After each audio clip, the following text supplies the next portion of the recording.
Episode की शुरुआत में हमें बताया जाता है कि टाइटंस ने वोलरोस के आउटर डिस्ट्रिक्ट पर हमला कर दिया था, जिनका सामना मिलिट्री पुलिस को करना पड़ा था क्योंकि उस समय स्कॉट रेजिमेंट वॉल के बाहर टाइटंस के साथ लड़ने गई थी, जिसकी वजह से हमें बहुत सारे लोगों को खोना पड़ा। और तब हमें कुछ समय पहले का सीन दिखाया जाता है जहाँ स्कॉट रेजिमेंट वोलरोस से बाहर जाने की तैयारी कर रहे होते हैं और सभी लोग कैप्टन आर्विन और कैप्टन लेवी की तारीफ कर रहे होते हैं और कहते हैं उन टाइटंस को अच्छा मजा सिखाना। तब हैंगाई लेवी को कहती है कि ये सभी लोग तुमसे बहुत प्यार करते हैं, पर लेवी उसे कोई जवाब नहीं देता। और तब हम देखते हैं वॉलरोस का गेट खुल जाता है और हैंगाई कहती है आखिरकार मुझे टाइटंस देखने का मौका मिलेगा। मैं बहुत एक्साइटेड हूँ, न जाने बाहर क्या क्या होगा। मैं उम्मीद करती हूँ मुझे अब एबनॉर्मल टाइटन भी मिले। तब लेवी कहता है हमारे पास पहले से ही एक एबनॉर्मल है। तब हैंगाई कहती है कहाँ, किधर, कैसे? तब लेवी कहता है वो तुम हो। और तभी वो सब बाहर चले जाते हैं। तब हमें बताया जाता है कि स्काउट रेजिमेंट का काम टेरिटरीज को सेव करना है और ये हमें टाइटंस को समझने में मदद करती है। तभी हम देखते हैं एक कैडेट को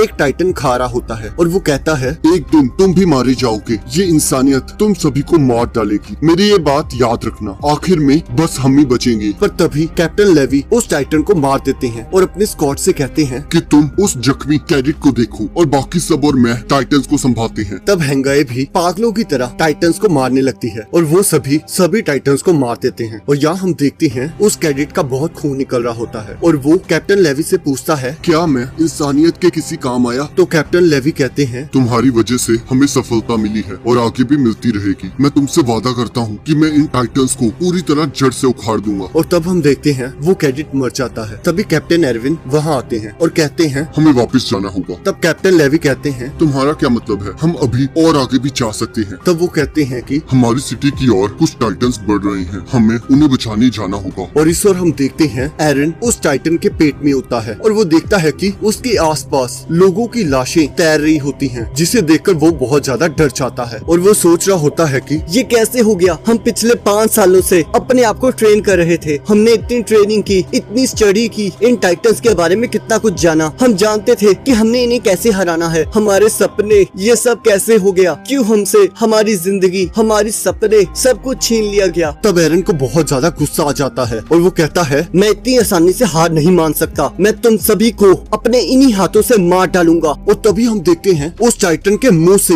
एक हाथ बाहर आता है और एरन टाइटन में कन्वर्ट होके उस टाइटन के पेट को फाड़कर बाहर आ जाता है और वो उस टाइटन को देखकर सोचता है कि ये दुनिया तुम्हारी नहीं है, मैं तुम में से हर एक को खत्म कर दूंगा। और वो उस टाइटन को मारने लगता है। और यहाँ हम देखते हैं एरन कह रहा होता है कि तुम सभी मरोगे, मैं तुम सबको मार डालूंगा। और ये सुनकर आर्मिन, मिकासा और बाकी कैडेट्स शॉक में होते हैं। तब आर्मिन एरन को कहता है कि क्या तुम ठीक हो? हमें इन सबको सब कुछ बताना होगा, ये डर रहे हैं और मुझे उम्मीद है कि ये सब समझेंगे। तब कैडेट्स कहते हैं कि तुमने सुना नहीं वो क्या कह रहा था, वो हमें खाना चाहता है। तब एरन देखता है कि तब एरन को कुछ भी समझ नहीं आ रहा होता और वो देखता है सभी कैडेट्स उसकी तरफ तलवार करके खड़े होते हैं और उससे डर रहे होते हैं। और यहाँ हम देखते हैं हमें वोलरोस के अंदर का सीन दिखाया जाता है जहाँ वो सारे कैडेट्स इकट्ठा होते हैं जो बच गए थे। तब यामीर जियान से पूछती है कि मिकासा कहाँ है? तब जियान सोचने लगता है कि मैं तुम्हें बताऊंगा अगर मैं बता सकूं। मिस्टर हेनस और उसकी टीम दीवार पर लगे कैनन के साथ टाइटन से दीवार की रखवाली कर रहे होते हैं। तब मिस्टर हेनस अपने साथी से पूछता है तुम्हें क्या हुआ है, तुम ठीक हो? तब वो कैडेट कहता है मुझे बस अपने दोस्त की चिंता है जो कि आगे जाकर लड़ रहा था। वहाँ से एक मैसेंजर आया था जो कि बहुत डरा हुआ था। अगर मैं गलत नहीं हूँ तो आपने कुछ साल पहले 3 बच्चों को बचाया था, क्या वो भी वहाँ लड़ने गए हैं? तब मिस्टर हेनस कहते हैं हाँ बिल्कुल। तब वो कैडेट कहता है कि क्या आपको उम्मीद है कि वो बचे होंगे? तब मिस्टर हेनस कहते हैं हाँ बिल्कुल, वो बच गए होंगे। उन बच्चों में एक बहुत अच्छी फाइटर है और एक बहुत ज्यादा इंटेलिजेंट है और एक के अंदर बहुत अमेजिंग इनर स्ट्रेंथ है। मुझे यकीन है कि वो जिंदा होंगे। और यहाँ हम देखते हैं कमांडर कहता है मिकासा, आर्मिन और एरन, तुम तीनों ने गद्दारी की है। अब तुमने जिंदा रहना है या फिर मरना है, ये तुम्हारे ऊपर डिपेंड करता है। अगर तुम में से कोई भी हिला तो तुम्हें कैनन से ब्लास्ट कर दिया जाएगा। और एरन येगर, तुम क्या हो, एक टाइटन या इंसान? तब एरन सोचता है कि ये कैसा सवाल है, मुझे कुछ भी समझ नहीं आ रहा। ये लोग मुझे ऐसा क्यों देख रहे हैं जैसे कि मैं एक मॉन्स्टर हूँ। तब एरन कमांडर से पूछता है मुझे आपका क्वेश्चन समझ में नहीं आया। तब कमांडर कहते हैं इतना इनोसेंट बनना बंद करो और हमें बताओ कि तुम कौन हो और क्या हो। अगर तुमने नहीं बताया तो अपनी ट्रू फॉर्म अचीव करने से पहले ही तुम्हें कैनन से उड़ा दिया जाएगा। तब एरन पूछता है कौन सी ट्रू फॉर्म? तब कमांडर कहता है मजाक मत करो, हम सभी ने तुम्हें टाइटन की बॉडी में से बाहर निकलते देखा है और हमने तुम्हें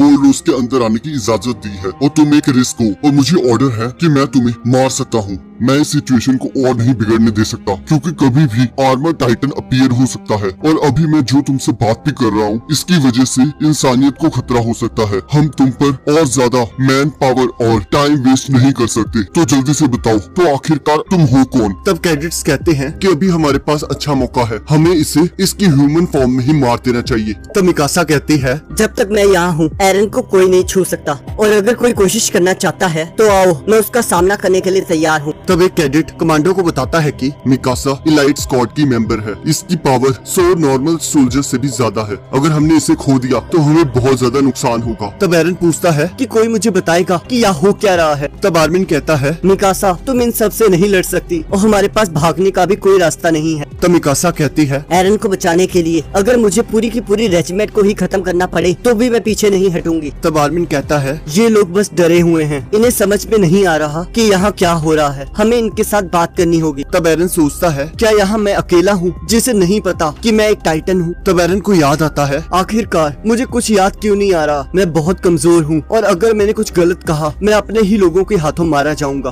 पर जो मैंने देखा था वो तो एक ड्रीम था, पर मेरी शर्ट की स्लीव फटी हुई है पर मेरा हाथ सही सलामत है, इसका मतलब है कि मैं एक टाइटन हूँ। तब कमांडर फिश से पूछता है कि क्या तुम इंसान हो या फिर टाइटन? तब एरन कहता है मैं एक इंसान हूँ। तब कमांडर कहते हैं तो तुम सच नहीं कहोगे, अब मेरे पास कोई और रास्ता नहीं है, मुझे तुम्हें मारना ही होगा क्योंकि तुम में से कोई भी ये प्रूफ नहीं कर पाया कि ये राक्षस नहीं है। और तब वो कैनन को फायर करने का ऑर्डर देता है और तब मिकासा एरन को लेकर दीवार की ओर जाने लगती है। पर तभी एरन को की को देखकर याद आता है कि उसके फादर ने उसे कहा था मेरी बात ध्यान से सुनो, इस की को हमेशा संभाल कर रखना और जब भी तुम इसे देखोगे तुम्हें ये याद आएगा कि तुमने घर के बेसमेंट में जाना है। अभी के लिए मैं तुम्हें ये इंजेक्शन दे रहा हूँ जिससे तुम सब कुछ भूल जाओगे और जब वक्त आएगा तुम्हें याद आएगा कि तुम्हें वॉल मारिया को दोबारा से हासिल करना होगा और बेसमेंट तक पहुँचना होगा और जब ये एबिलिटी तुम्हें परेशान करेगी तो तुम्हारी मेमोरीज तुम्हें रास्ता दिखाएंगी और एक दिन तुम्हें सच्चाई का पता लगेगा। तुम्हारी जर्नी बहुत पेनफुल होगी पर तुम्हें किसी भी तरह उस बेसमेंट तक पहुंचना होगा। अगर तुम मिकासा, आर्मिन और बाकी सबकी जिंदगी बचाना चाहते हो तो तुम्हें इस एबिलिटी को कंट्रोल करना सीखना होगा। और तभी एरन अपने आप को बाइट कर अपने टाइटन फॉर्म में कन्वर्ट हो जाता है और आर्मिन और मिकासा को बचा लेता है जिससे बहुत बड़ा धमाका होता है और सभी लोग बहुत डर जाते हैं और इसी के साथ एपिसोड खत्म हो जाता है। अब अगले एपिसोड का लिंक आपकी स्क्रीन पर आ रहा होगा, आप उस पर क्लिक करके अगले एपिसोड को देख सकते हो।